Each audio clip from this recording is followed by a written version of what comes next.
Hello, everyone, and welcome to the Mid-South Wrestling Review, and we are going to be reviewing episode 284. That's 284, 1985. Rodney, what was the exact date, 1985?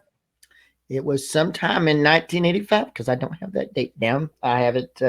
I have the show down, but I don't have it. I would think that was sometime in February. Maybe yes, March. It was in February. It was coming up. It was in February. It was Boyd Pierce now out of the loud jackets and the stuff gone. It's gone. Now we have the Mid-South Blazers now coming in.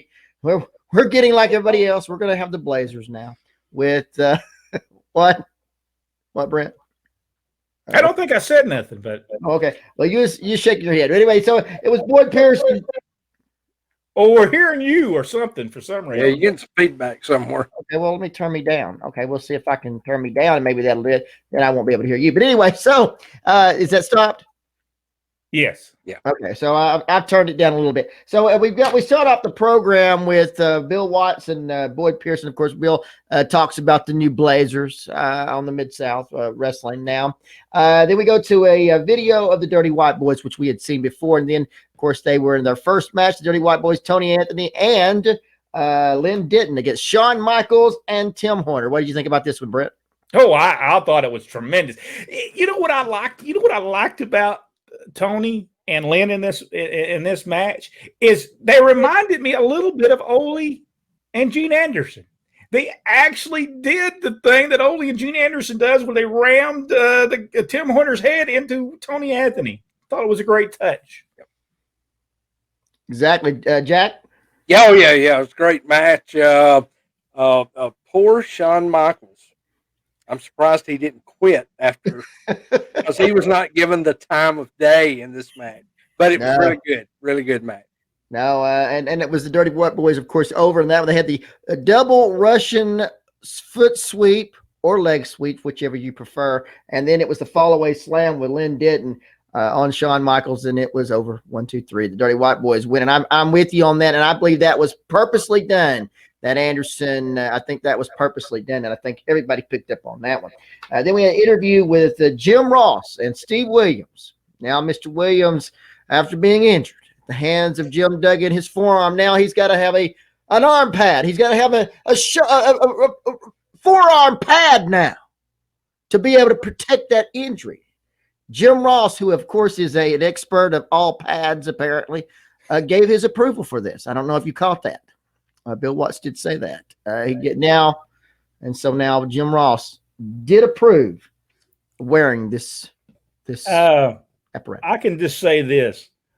You'd think you would take a little bit of time to build that, but we'll find out later. No time. No, not at all. It's whoo, yeah. He checked it. Though Jim Ross checked it, but it was all right.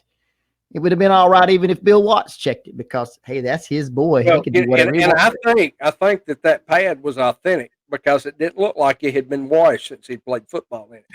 It's very possible. It's very possible. Second match on the card was Steve Dr. Death Williams and a newcomer, Edgar Boo Thomas, as they faced Mike Jackson and Mark Cooper. Brent, what did you think about this one?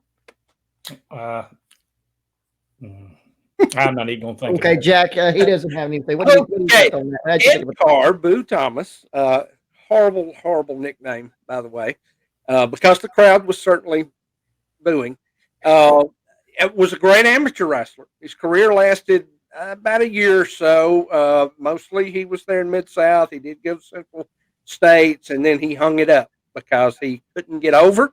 He couldn't adjust to the professional style. And I just don't think he liked being chewed out and told, hey, you're not getting over.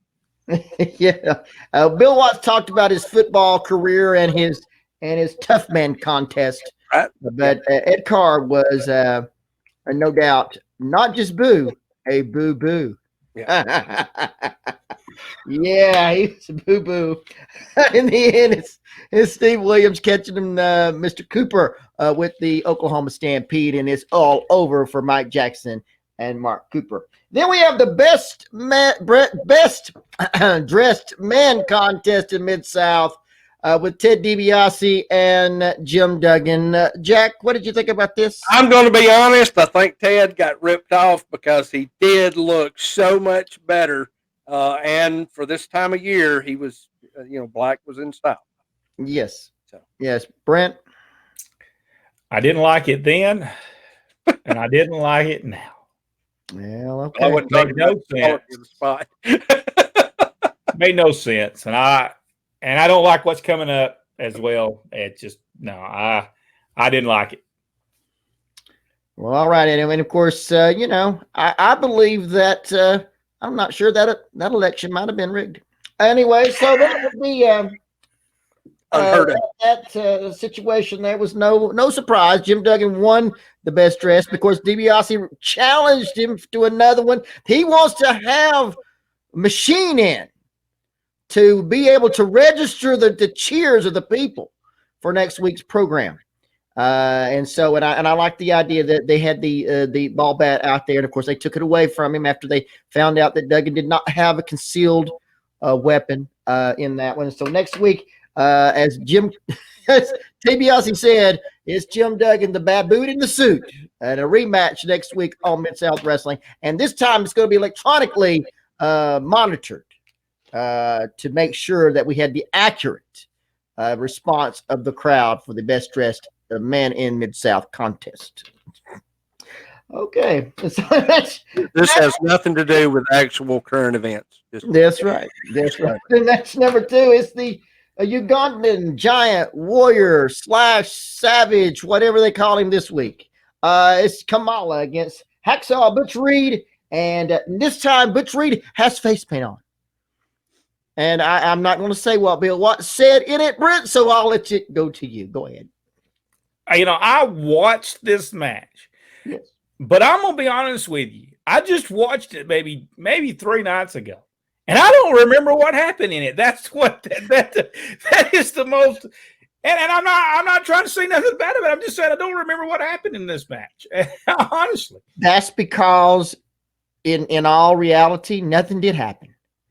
They did everything they could to get out of it. They promoted it, but there was nothing to be had. It went to disqualification. If you don't have anything you want to do, what do? You get a disqualification. Now this is where everybody came in. I mean, everybody. Yes. Even the guy at the front row came in. Hernandez. The ending was fantastic. I mean, you had Landell out there, then the Iceman comes out, then Hernandez is out there, then Steve Williams comes out there, and that's when he uses that forearm, the forearm guard, the forearm pad on Terry Taylor. Nobody saw that coming. Yeah, and he nails Terry Taylor, and of course, then they say, Taylor, it's okay. Grizzly Smith tells everybody, oh, no, he doesn't have to, because of what happened. He doesn't have to defend his title. Now, do you think that he would have done that for anybody else? He didn't do it for the Midnight Express when Bobby Eaton was injured. No. He had to get a substitute. They had to get a substitute. This is Grizzly Smith is Terry Taylor should have been counted out. Jake the Snake Roberts should have won the Mid-South TV. I'm going to be honest with you. This whole show made no sense to me. Bad booking. I think, I believe whoever's writing WWE at this point, it wrote that show. I'm not sure. I think they wrote the show. All right. So now, of course, during the match, Kamala tries to come off the top rope on Butch Reed. Bill Watts talks about that. They come back. They also talk about Terry Taylor doesn't have to defend the title because of the injury supply. My question is, what were you doing out there in the first place? If there's a championship match coming up, you shouldn't have been out there in the first place. And you're right. By all accounts, he should have been made to defend that title regardless. However, Jake Roberts is out there, and of course, he's saying the same thing that we're saying here. What are you talking about? He got hurt. I didn't do it. He has a contract. I have a contract. You should have it. Jake's just brilliant in this. Yes. And comes, now we're deciding, now we're going to push Brad. Now we're going to treat him right, like he's a star. And before he was, I don't know, chop suey or something. He was not worth the time of day. But now he's worth something. And Jake Roberts says something about Bob Armstrong, and Brad slaps the taste out of his mouth, and it was beautiful. And in fact, that nobody slapped the leg either. That's right. And that slap ends up on the opening. I think soon after this, it ends up on the open because it's just one of those right across them, and it's beautiful, just beautiful. Jack, what did you think? Oh, I thought it was great. Not only were they finally starting to give Brad some recognition, they actually put over that Bob was a legend. Before this, they had not, they downplayed anything Bob had ever done. Yes. But anyway. And Bob was a North American heavyweight champion, by the way. Yeah. Bob Armstrong was a North American champion, but now they've decided. And this was almost, and it could have been that there is certain West talking to another West, just raising all kinds about Brad and what's going on with Brad. And that could have happened. That could have happened. And that, not to say that Dad didn't do his, didn't go out and fight for Brad. He did. Now remember though, lots of times no, that's not what I want to do, and that was the end of it. Now remember, Bob Armstrong was the North American heavyweight champion in Florida, not in the Louisiana territory.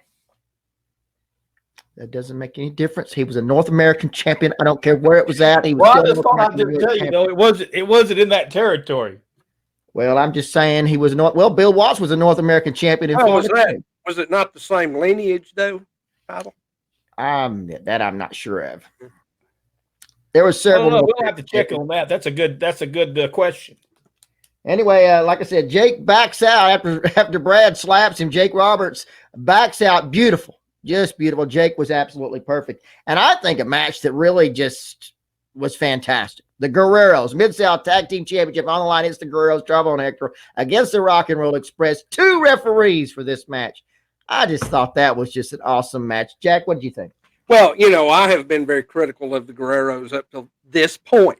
And I'm telling you, this was one of the best tag matches I've seen for a while. And the best tag match they've had today, to me, but it was just perfect. Everybody was where they needed to be. They were engaging the referees. The referees weren't just there. The referees were there for a purpose. They were a part of the match, both of them. And it told such a great story. I didn't want this match to end. Brett? Well, I will tell you, I think that the Guerreros thought the match was over before I think they thought it was already over with. And I noticed that Ronnie West, the referee, kind of told him, you need to get back in the ring. This match is not over yet. And I don't think they wanted to get back in because I think they were a little gassed during this. I really think if this would have been the match that they had with them when Cornette was there, I think that they would have drawn a whole lot better, because this was a match I'm saying I want to see the next one. Yep. Just absolutely perfect. Of course, the match goes off the air. The Rock and Roll Express against the Guerreros. Just a great way to end the show.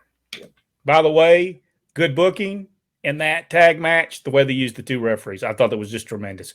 The tag, and then Carl said that, Ronnie West, he says, oh, no, he didn't tag. Carl comes in and says, yes, they did tag. Tremendous stuff. Just the good way you use 2 referees, no doubt. All right, folks, if you enjoyed this video, give us the big thumbs up and subscribe to the page if you haven't done so already. And go one step further, hit that notification bell. Thank you so much, and we'll see you on the next episode of Mid-South Wrestling.